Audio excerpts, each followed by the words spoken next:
So today we continue learning laws of Shabbos. The class is class number 19.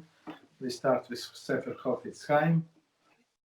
Today we learn Sefer Shmiras Lashon, page 83. Forfeiting eternity. You want to read? Yeah. Page 83? Yes. Got it. Forfeiting eternity. Rabbi Raphael Hamburger, in his work Marpei Lashon, offers another insightful explanation of the verses, which man desires life, guard your tongue from evil. He based his thoughts on the following passage from Sefer Chavas HaLa'avas. On the day of judgment, many people will find themselves credited with meritorious deeds which they did not do. These are not mine, each one will declare. He will be told, these are the deeds of those who spoke disparagingly of you, and thereby caused their merits to be transferred to your account. And the one who spoke disparagingly will be told, these deeds were taken from you when you spoke against so-and-so. Let's stop here. So it's very important concept. So when somebody is talking bad about you, so his merits, mitzvahs, being transferred from him to you. So and same when somebody is embarrassing you in public. So basically, the best way not to answer. Not to answer, otherwise you can cut off this wire transfer. Wire transfer. Do not provoke anybody to embarrass you in public or to speak Lashon Hara, but if you did not do anything, and they do, they losing their mitzvahs. That's a big problem. Okay. Mm-hmm. Well, conversely, someone will find acts of guilt on their account which they never committed. When each one will protest, these are not mine, he will be told, these were taken from the account of so-and-so against whom you spoke. So that's same as guilt. Same merits and guilt. So it's very, very dangerous to speak bad about other people, unless we know that he's known Rasha and it's for a constructive purpose. But otherwise, like most of the time, it's not for constructive purpose. I understand. Oh. Okay, go ahead. Yeah. The above is found in other sacred works as well. A person may spend a day or two earning for himself eternal bliss through Torah and mitzvahs, only to exchange these merits for his neighbor's sins by speaking against him.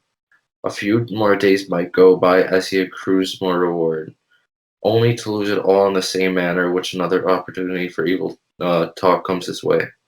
This pattern might continue until his day of death, when he departs this world stripped of all his possessions, that is, the Torah and mitzvahs in which he invested much time and effort. Therefore, David first exhorts us, guard your tongue from evil, and only then does he say, turn from evil and do good. The way to ensure that the reward of mitzvah observance remains ours for all eternity is by refraining from speaking ill of our fellow Jew. So first he said, guard your tongue from evil. So stop. So even if you're going to get some mitzvahs, don't give it away to somebody else. Mm-hmm. And only after that it's turn from evil. Stop doing evil and do good. And this is the basic when you're going to start learning Islat Shirim. So that's a general approach. That's the only right approach. Turn from evil and do good. So other people would tell you, some other who think they're doing Kiruv, they do opposite. Not what David said, not what Torah said. They say do good, and then maybe you're going to stop evil. Guess what? It's not going to be. Not. I have a pretty simple question. Does Chofetz Chaim, does this sefer count as halacha or as musar? Halacha. It is halacha and musar.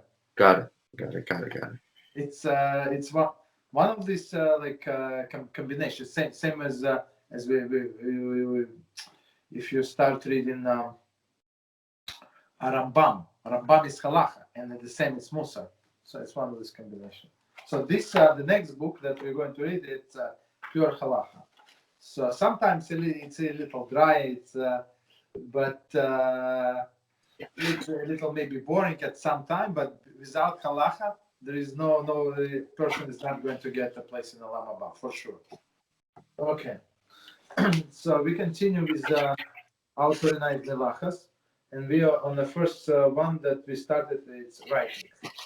Okay, so part number 3. So we're on page number 7. So creating words with the previously written letters. The prohibition of writing applies only to creating new letters or figures. New. It is permitted to take previously written letters and arrange them into words. However, this leniency relates only to the letters that were formed on a background or a base. For example, cards or blocks. Okay, so not the carved letters, but some background. It does not relate to letters molded out of the metal, or plastic, or those cut out of paper or cloth. Okay. Thus, it is permitted to create message by arranging cards or blocks that have letters printed on them, but not by attaching molded letters or printed cut out letters on a background. So basically, so if it's like cut out, cannot join them together. But if they are like on some background, like this, the cubes, right? So on like you can like on the cards, like baby cards, the baby ABC. So those you can put together, no problem. So continue. Even in the case of the molded or a cut out letters, it is prohibited only to fasten the letters to a background with the pins, magnets, or any similar manners. Merely placing letters side by side without attaching them is not considered writing at all. So that's a nice leniency. I mean, sometimes they have this. They put these messages on the refrigerator or something, right? On a magnet board. That's the problem. Concerning the game of Scrabble and similar games, see page 12. I'm going to get to it. This entire discussion pertains only to combining complete letters that were previously formed and creating a word. It is forbidden to combine previously formed half letters and create entire letters. So, okay, so maybe like I would say if the page was ripped a little, right, like a corner, and the letter ripped in half, so you cannot join them together. I mean, if you just put these pieces next to each other, there is no problem. But join them, would not be allowed.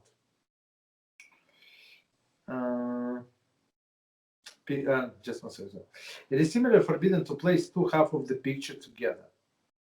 Even if one does not attach the two halves, placing them together by forming a complete letter or a picture is considered writing.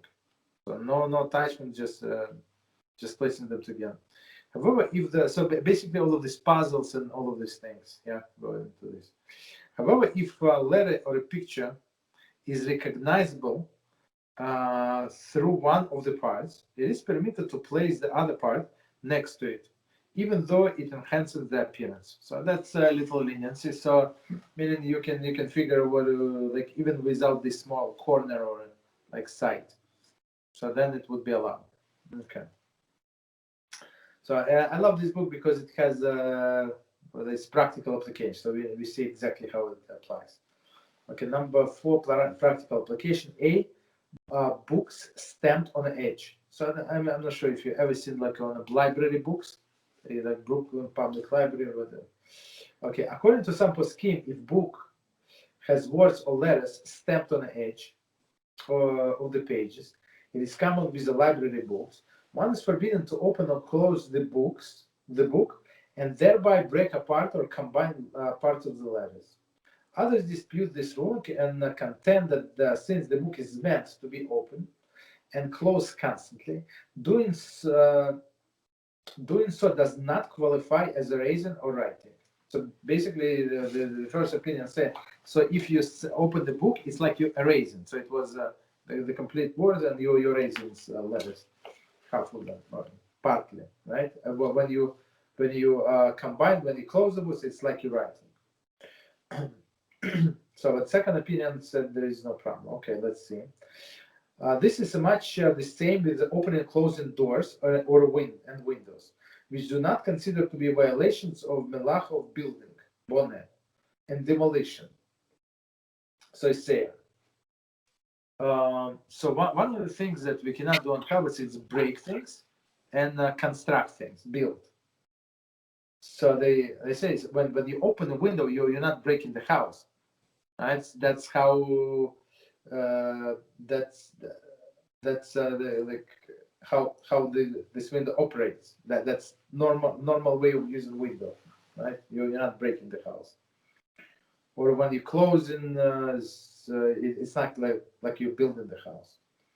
Okay, that's the rationale for allowing to close the book or open the book. It is a customary to follow the lenient opinion. Nevertheless, if one has another copy of the same book and has no writing on the edge, he should use that one and not with the writing on the edge. Alternatively, one can avoid the problem by inserting the sheet of paper between the pages before Shabbat, so that the letters remain broken even when the book is closed. And now there is a note, and we're going to explain the note. See page 58, concerning permissibility of reading secular books on Shabbat. So it's a different story. Okay, so basically we say it's so even the custom is to go by lenient opinion, but it's always good to satisfy all of the opinions, especially stringent opinion. So in this case, they say if you have another copy of the book, use that one, or just put a piece of paper. That's it. So it's like the word was broken before Shabbos. Okay, so all right. Next B, torn pages. It is permitted to put together two halves of the page, since any torn letters are generally recognizable through the looking at the one half of the page, and putting the halves together merely makes a page easier to read. However, if one knows that there are some unrecognizable letters, one may put the two halves. One may not put the two halves together and read to read the letters. So basically, I mean, even the way I see it, right? So it's never like recognizable. It never turns so perfectly. So on one half you see all of the letters, and you just the other half is just to enhance it, right? Some letters you can recognize, some letters only that. So what does that mean? I don't know whatever it means. So, but it's part from another letter. If you look on the second part of the read page, it would be recognizable. So it's not so simple. Like I don't think like unless it's someone in the corner and it's only one letter read, so it's easier. So it's not so easy to say that all of the letters are recognizable and you just enhance it. Generally, though, one need not be concerned that that there are unrecognizable letters. Okay. So basically, even if it is true what I said, so they say like you can you can use this lenient opinion, even though many times it's not true. The letter is not going to be recognizable. Some of them yes, some of them that no. So it says you can use your lenient opinion. Okay. So basically, you just put the two pieces together. You're not gluing them or something. Okay. Puzzles. One should not put together jigsaw puzzle of any size on Shabbat, since the one forms picture by combining pieces. Concerning children playing and puzzles, see children halacha. Okay, page 7. Okay. So basically, puzzles, of course. I mean, it's not recognizable. I mean, just maybe when he puts a last piece somewhere in the corner, maybe, but otherwise, no, don't do it. Okay, next one, D. Playing games in which the letters and numbers are used. Number 1, Scrabble. Playing Scrabble does not violate the prohibition of writing, since one merely arranged letters that printed on the blocks, right? So on one hand, there is no problem. Nevertheless, it is forbidden to play this game on Shabbos, since Scrabble players usually write down the score, and it is forbidden to engage in any activity that usually involves writing, lest one inadvertently write. See page 15. So we're going to get to it. So basically, if they know for sure that they're not going to write, but it's also not. I mean, if they used to write, so it's hard to say they're not going to write. Like how can you keep in mind, like, unless somebody is genius, all of the scores, so it's impossible. So technically you can play, right? So maybe if a person like wants to practice himself, there is no problem. But to play with others, no, because as they say, they're going to want to write the score, and this is forbidden. Okay. Number 2, Dominos. It is permitted to play with Dominos since the arrangement of the blocks does not constitute writing. And Dominos players do not commonly write down the score. So some of them do, like there is some like long games, like they can play for like hours or so, but most of the games they just finish and that's it. Okay, number 3. So Dominos, yes. Scrabble, no. Number 3, magnetic writing boards. That's the problem. It is forbidden to arrange magnetized molded letters on a metal board. It is forbidden to draw pictures on a board that use magnetite dust. For example, each a sketch, magnet doodle. This applies. I mean, even though it's the thing is that as we said last time, this writing are going to stay there. So it's not like it is a like permanent writing unless you do something like to erase it. So it's going to stay. If you don't touch it, it can stay there forever. This applies to whether the magnetic dust is moved by hand-held instrument, as in magnet doodle, or by metallic piece that is controlled by a knob, as in each case. So it doesn't matter how you do it. So it is forbidden. Isn't it still wrong? Like, let's say it's allowed, but isn't it still wrong because you're not keeping the Shabbos holy? What do you mean in general to play the games? Yeah, but because it's something mundane. It's not holy. It's not a holy thing. Oh, you're right 100%. But we're talking maybe about little kids. Got it. For adults, we're going to get to it. There is a separate prohibition. As you said, you have to. There are so many books. In my library, I have so many books that I didn't even touch. So for me to do something else, it's like it's unbelievable. That's not good. Not proper, for sure. Yeah. Okay. So E, writing with food. Number 1, chocolate letters. It is forbidden to attach molded chocolate letters to a cake, since the letters have no base and become embedded in a cake or frosting. So that's like all of the non-Jewish cakes, probably. Right? I'm not all, but whatever. So they would attach that. So on Jewish cakes, so they put I don't know if you saw like this like chocolate plate, right? And they write whatever they need. So you can always take it out. And so there is no problem on Shabbos. Continue. So number 2, carving foods. It is forbidden to carve or mold any food item into the meaningful shape, as we said last time. For example, one may not carve a piece of melon in the shape of a flower, or a piece of cake in the shape of letter. Okay. Also, one may not mold a tuna or egg salad in the shape of a fish, right? Sometimes the people try to be creative, right? So no molding. Concerning cutting open food that was previously molded in a figure or a cake has an inscription on top. See page 4850. So, for example, if they already did it before Shabbos, right, they would put happy birthday on this cake, like with the cream. So we would say how like we cut it between the letters. Mm-hmm. Wait, a question about the board games. So, like a board game like Jenga, where you build, does that count as building? Because, you're making, like, let's say, Jenga, right? Right. I don't know. Okay, so what they do basically is, like, let's say they're blocks, okay? So you build not like you know, a cube. So they put like a cube, a big like a rectangle. Okay, and then you have to take a piece out and help. Oh, yeah, okay, I know this guy. Okay. So is it a building or not building? It's a.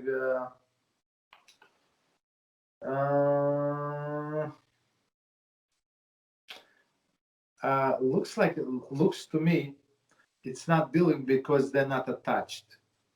Mm-hmm. So it's like I would say it's more like a pile than a building. Got it. So okay. I mean, but other more important things to do on Shabbos, absolutely. Okay, so continue. Whipped cream. It is forbidden to write letters with a whipped cream. Okay. Some poskim completely prohibit spraying whipped cream out of can. See Shabbos kitchen. So with whipped cream, what is the problem? So so inside of the can is the liquid, right? But when you like spray from the can, right? So it's going to be like solid. So basically, you transform a liquid inside of the can into the solid outside. That's why that's I think is the reason it's not allowed. Okay. So on F, thermometer strip. The thermometer strip, upon which the numbers indicate the body temperature, becomes visible when it is placed on a forehead. Should initially not be used on Shabbos. However, some poskim permit the use of this instrument in case of necessity, when there is no other thermometer is available. So in some case, in some sense, it's like a writing, right? So these numbers like being highlighted. So all right. So I mean, if you have other like like regular mercury thermometer, that's what you should use.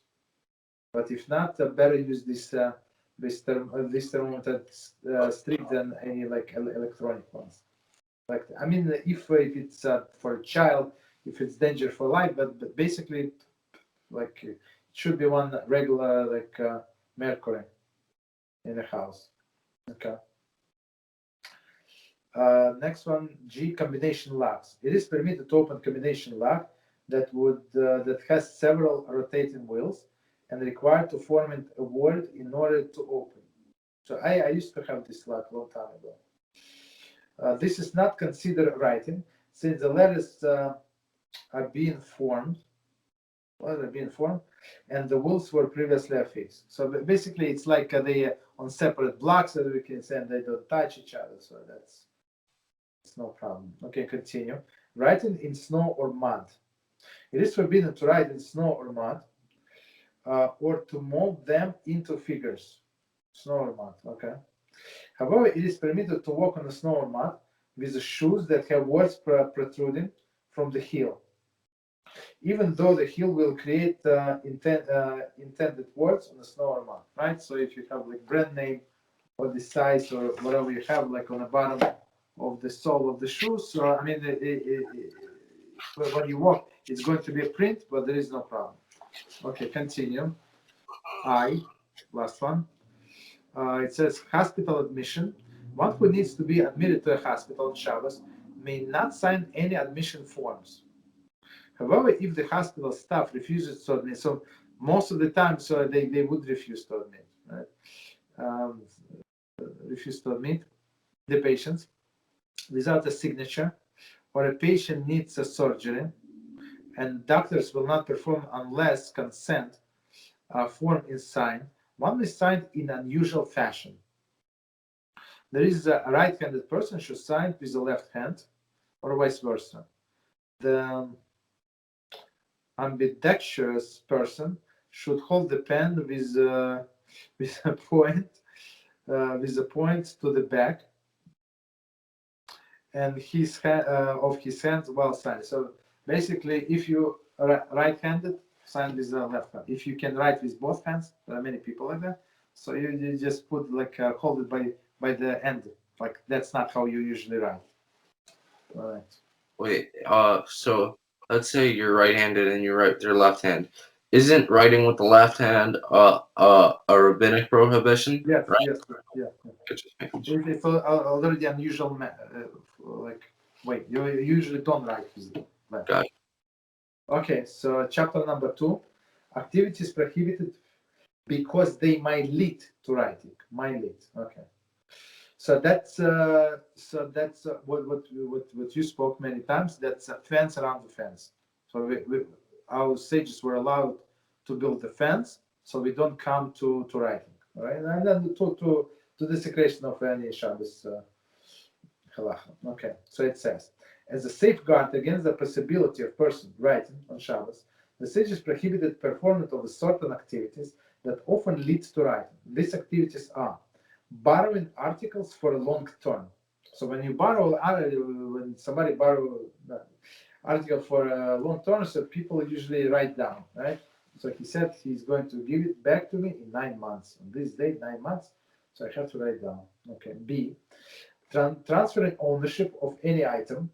There is buying or selling, giving gifts, or relinquishing ownership. Hefker.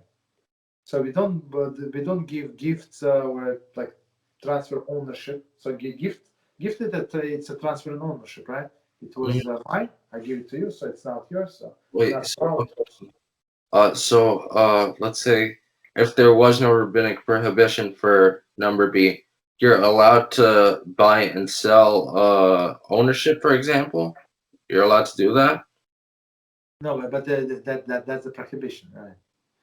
But I'm saying, isn't there, like, let's say, another prohibition against buying and selling stuff? No, that's what it is. So usually in older days, like not always people had cash, right? There were no credit cards, so they would use these gold coins, silver coins, like copper coins, right? So sometimes they would not have cash, so the store owner would write down like this family owes me such and such amount. Right. It's a business. So when everything that pertains to business, the people usually write down.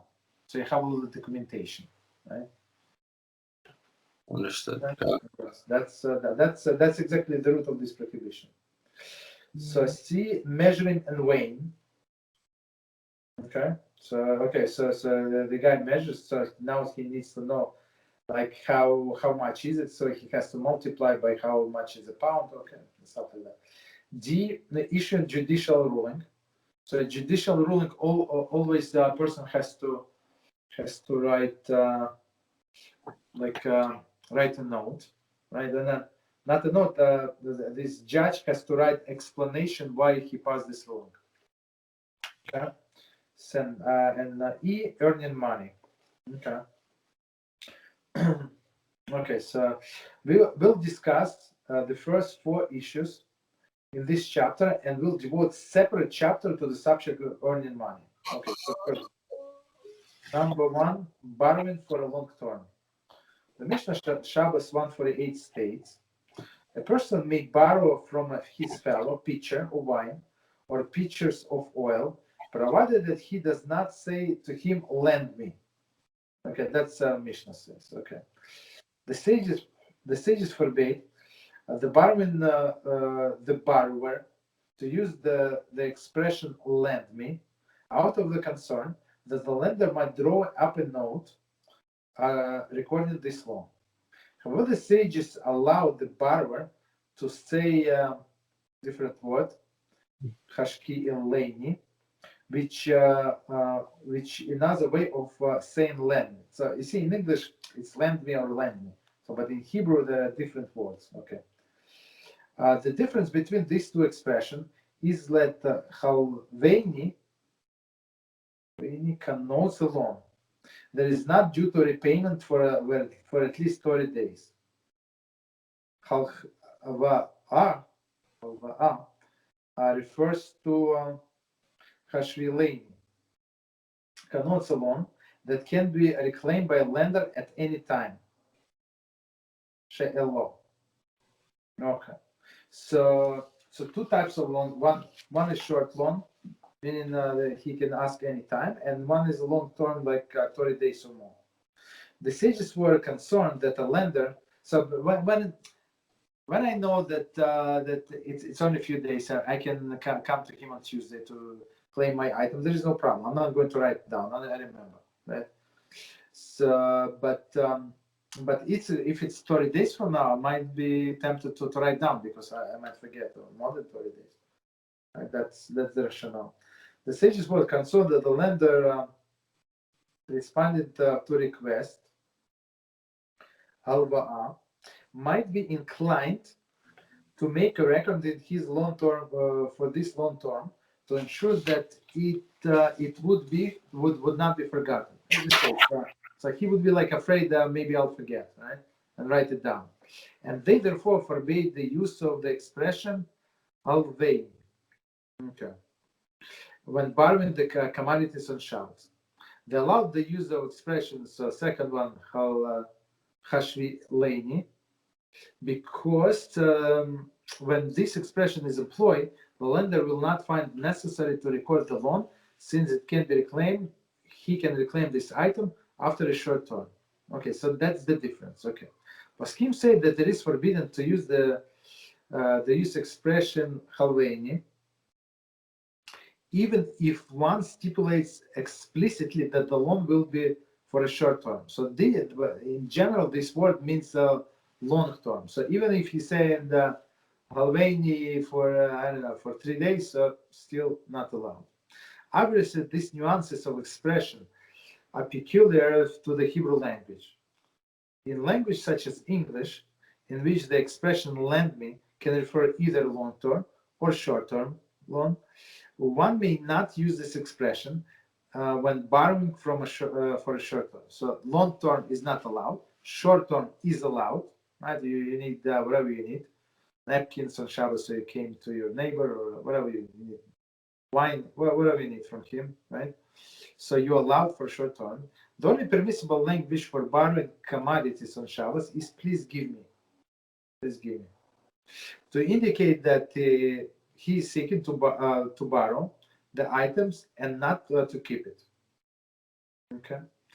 The borrower is permitted to say, please give me this item to use and I will return it, or I will give it back. However, he should not say, I will repay. So I will give back, I'll return it, so all of these expressions. Nowadays, it is customary for people borrowing items on Shabbos and say, lend me. Some poskim justify this practice by reasoning that since nowadays it is common to make written records only of monetary loans, but not for loans of food or utensil, there is no concern that the lender might record the loan. So here we see like practical application, how the nature changed. So in the olden days, like all of these foods that were very expensive and were like hard to get, and people were very poor. So for them, if you borrow the jug of oil, it's like a lot of money would be like a lot of work like would go into it. So they would be concerned. But today, like, well, how much it costs? Like wine, not a big deal. They're going to pay. Yes, good. If not, so they basically nobody writes down all this food borrowing. Okay. So you can use lend me, or you can please give me, and I'll return to you. Okay. So continue. Returning the borrowed item. Just as the sages forbade the long-term borrowing on Shabbos, so they forbade repaying something that had been borrowed for a long term. This prohibition has motivated by the concern that the lender might erase the written records of the loan. So basically, if this guy borrowed from another like months ago, and now he on a Tuesday, and now he wants to return on Shabbos, so the guy that is getting it back might get tempted to cross, like maybe he lended to many people, lends things to many people, so he would be tempted to cross out from his records that he returned me, whatever. It is permitted, however, for a borrower to return an item that he borrowed for a long term if the lender needs it for Shabbos use. Okay, so whatever, table or whatever, I don't know what. for Shabbos use.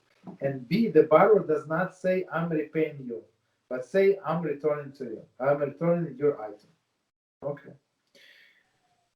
In the case when the lender needs the item for Shabbos, the sages relied upon the usage of the phrase, I am returning, to serve as a reminder to the lender not to erase the record of the loan of Shabbos.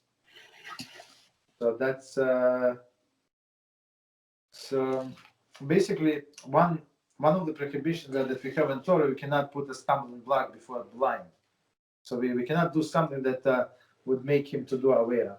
Like I have to return to him, but so if he does not need this item for Shabbos, don't return it on Shabbos. Do it before Shabbos or after Shabbos. There is no problem. But if he needs it for Shabbos, okay, of course you can return it. Okay, part number 2, transferring ownership. Our sages prohibited doing any type of transaction on a Shabbos because the parties to the transaction often make written records of it. So today, like for example, you go to the store, you get a receipt. So this is a written record of the transaction.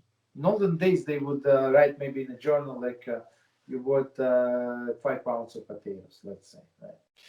Thus, it is forbidden to buy or sell.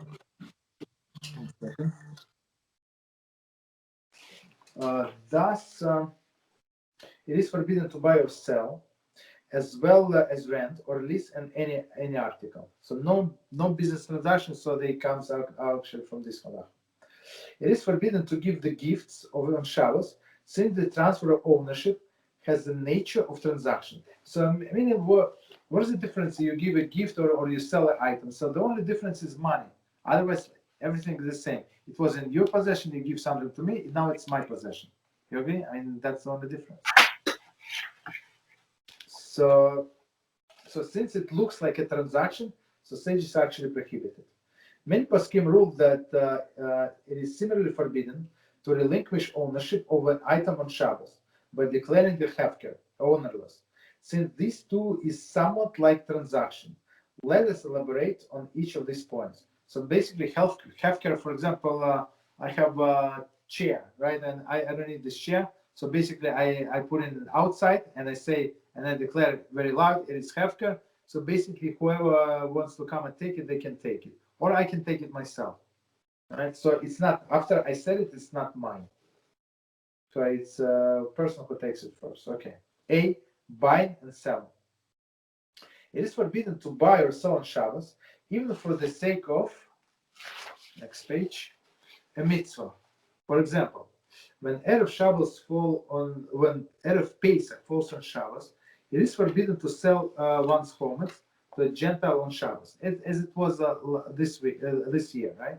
So Erev Pesach on Shabbos, right? So you cannot, as we said, you had to sell homage before, like, whatever was it, 11 a.m., 10 a.m., I don't remember, whatever was it on Shabbos.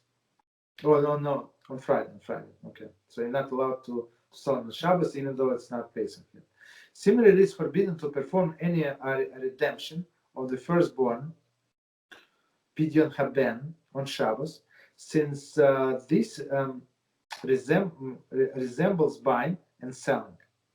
It is likewise forbidden to rent or lease anything on Shabbos. So the Pidyon Haben, I don't know if you know what is it. So if it's a firstborn boy, right, from the mother, so you have to buy him from a coin for 5 coins, for 5 silver coins.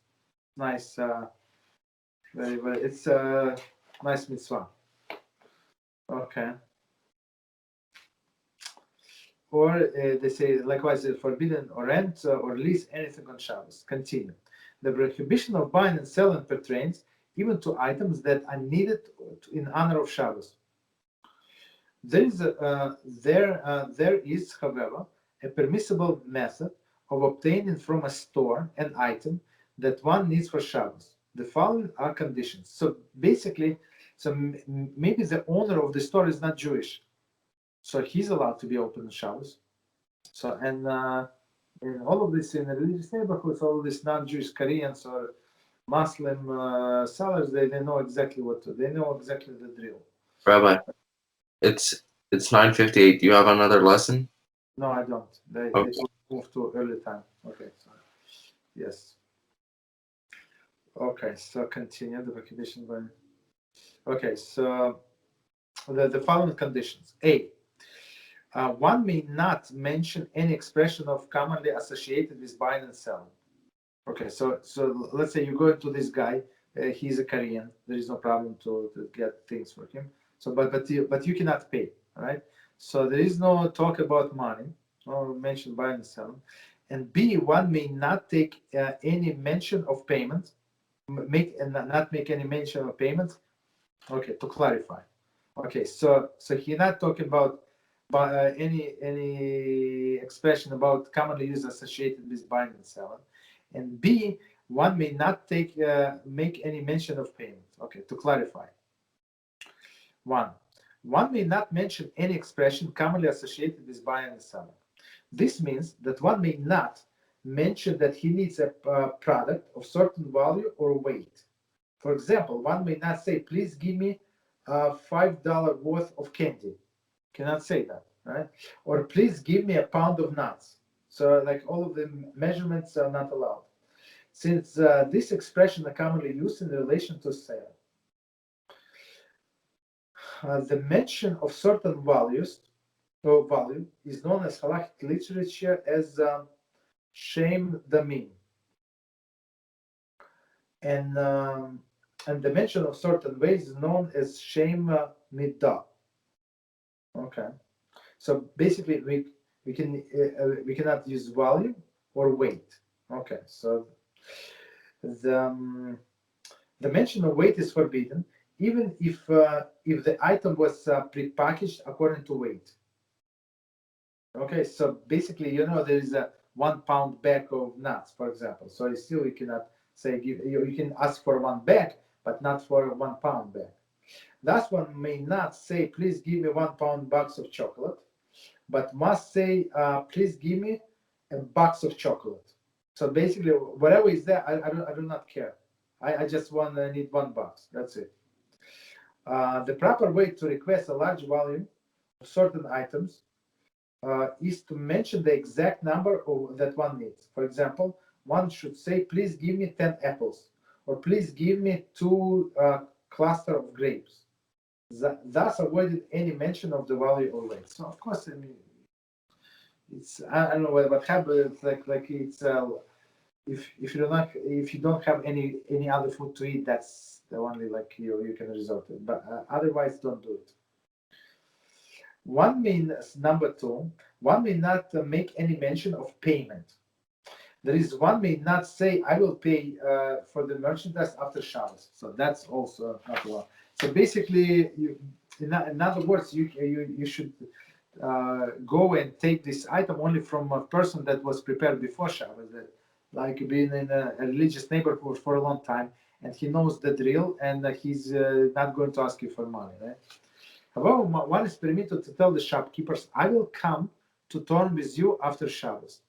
When these conditions are met, there is no appearance of the sale, and one is therefore permitted to take the items he needs. However, as mentioned above, this applies only to items that one needs for Shabbos use. So basically, not for weekday shopping, right? So whatever you need 10 apples or whatever apples you need this chocolate for now to eat, okay, no problem, but no more. Furthermore, it goes without saying, the shopkeepers may not open his store in a fashion that he does on a regular business day, but may merely enter to give the client the item needed for Shabbos use. So maybe like they put like open like half gate, like halfway, and so only to open the door and get in and bring you out whatever you ask him. The following illustration will serve to illuminate the preceding rules. A camper may approach a manager of the camp's food concession canteen on Shabbos and say, please let me have a large bottle of soda and 3 pieces of candy today. I will come in terms to you after Shabbos.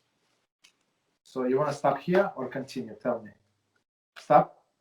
I think we'll stop there. Yeah, okay, no problem. So let's stop recording 1 second.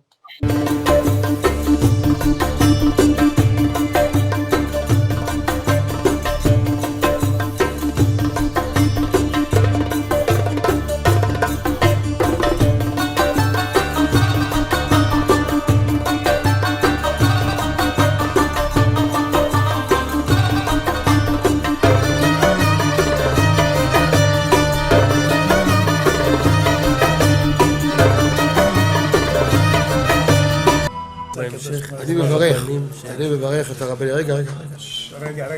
אני מברך את הרבנים, הרב ירון ראובן, הרב אפרים כחלון, ראשי ארגון בעזרת השם, שהלכו בפי עליון, שעלו מעלה, יהיה להם ברכה והצלחה, הקדוש ברוך הוא ימלא בישועות ליבם לטובה ולברכה, שבכל מה שיפנו ישכילו ויצליחו, יזכו לעשות כאלה וכאלה, הרדינו תורה לאדירה, אמן ואמן. בעזרת השם רשת בכל הארץ. הוא היהודי הזה, הוא היה מיליונר, סגר את כל הביזנס, אמר אני משקיע פה בעולמה של תורה. איפה הוא גר? בפלורידה. פלורידה, איפה זה פלורידה? באמריקה. במיימי. כן, ליד. אנחנו שם עכשיו הולכים להקים קהילה ספרדית גדולה. תעבירו מה שבירכתי אותו. כן, קהילה ספרדית גדולה. כן.